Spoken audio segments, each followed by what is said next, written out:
चीन में फैल रहा रहस्यमय निमोनिया, डब्ल्यूएचओ की चेतावनी, कोरोना जैसे बन रहे हालात। क्या फिर से पूरी दुनिया देखेगी महामारी और लग जाएगा लॉकडाउन?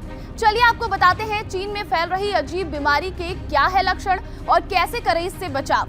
नमस्कार, TV9 दिल्ली NCR देख रहे हैं आप और आपके साथ मैं हूं प्रतिज्ञा कश्यप। पूरी दुनिया कोरोना महामारी का दंश झेल चुकी है और अब भी लोग पोस्ट कोविड इफेक्ट से होने वाली कई बीमारियों से परेशान हैं। वहीं अब चीन में इन दिनों एक अजीब तरह के निमोनिया ने कहर मचा रखा है, जिसे लेकर लोगों की चिंता काफी बढ़ गई है। इसे एक नई महामारी के रूप में देखा जा रहा है। इस बीमारी से लोगों में बुखार, फेफड़ों में सूजन, खांसी जैसे लक्षण दिखाई दे रहे हैं। डब्ल्यूएचओ ने चीन सरकार से इस बीमारी के बारे में रिपोर्ट मांगी है। इस बीमारी के लक्षण बच्चों में ज्यादा देखे जा रहे हैं, जो बीजिंग और लियाओनिंग शहर के स्कूलों में रहस्यमय तरीके से फैल रहा है। अस्पतालों में बीमार बच्चों की तादाद बढ़ती जा रही है।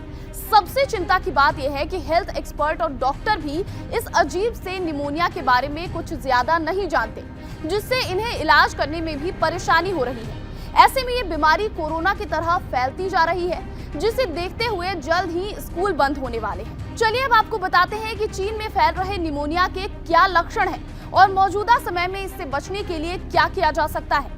इस बीमारी से पीड़ित मरीजों में कई सामान्य लक्षण देखे जा रहे हैं, जिनमें बुखार एक बड़ा और कॉमन लक्षण है। इसके अलावा फेफड़ों में सूजन, तेज बुखार, खांसी और सांस संबंधी बीमारियों से जुड़े लक्षण मरीजों में देखे जा रहे हैं। चीन में फैल रहे इस अनकंट्रोल निमोनिया को लेकर डब्ल्यूएचओ ने चेतावनी जारी की है। डब्ल्यूएचओ ने कहा है कि इस बीमारी का सबसे पहला और बड़ा लक्षण तेज बुखार है और ये लक्षण दिखने पर तुरंत डॉक्टर से संपर्क करने की सलाह भी डब्ल्यूएचओ ने दी है। वहीं इससे बचने के लिए डब्ल्यूएचओ ने कई उपाय बताए हैं। इससे बचने के लिए डब्ल्यूएचओ ने कई दिशा निर्देश दिए, जिसमें सभी जरूरी वैक्सीन लगवाना, बीमार लोगों से दूरी बनाए रखना, बीमार होने पर घर पर ही रहना, अच्छी क्वालिटी वाला मास्क यूज करना और वेंटिलेशन को बेहतर बनाना और समय समय पर हाथ धोते रहना शामिल है। आपको बताएं कि इस बीमारी के बारे में प्रोमेड ने अलर्ट किया था।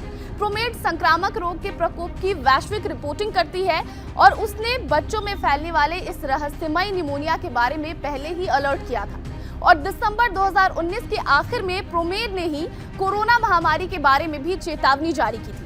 हालांकि प्रोमेड की रिपोर्ट में ये कहा गया है कि अनुमान लगाना अभी जल्दबाजी होगी कि क्या ये एक और महामारी हो सकती है, लेकिन हमें अभी से सावधानी बरतनी चाहिए। साथ ही आपको बताएं कि कोरोना भी चीन में ही शुरू हुआ था, उसके बाद पूरे देश और दुनिया में ये फैल गया और लॉकडाउन जैसे हालात भी बन गए थे। अब एक बार फिर एक नई बीमारी, नई महामारी वो चीन में जन्म ले रही है और इससे सिर्फ चीन पर ही नहीं बल्कि दुनिया के कई देशों पर फिर से असर पड़ सकता है।